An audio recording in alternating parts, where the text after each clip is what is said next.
National Weather Service in Sterling, Virginia has issued a severe thunderstorm warning for the Western District of Columbia, Eastern Montgomery County in Central Maryland, Northern City of Falls Church in Northern Virginia, Northwestern Arlington County in Northern Virginia, Central Howard County in Central Maryland, Northern Fairfax County in Northern Virginia, until 5:45 p.m. At 4:56 p.m., a severe thunderstorm was detected near McLean and was moving north at 30 miles per hour.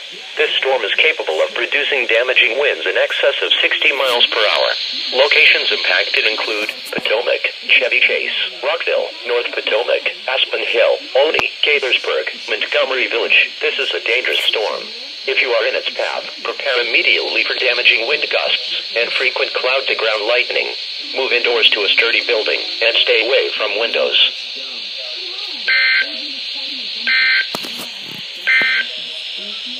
This is a statement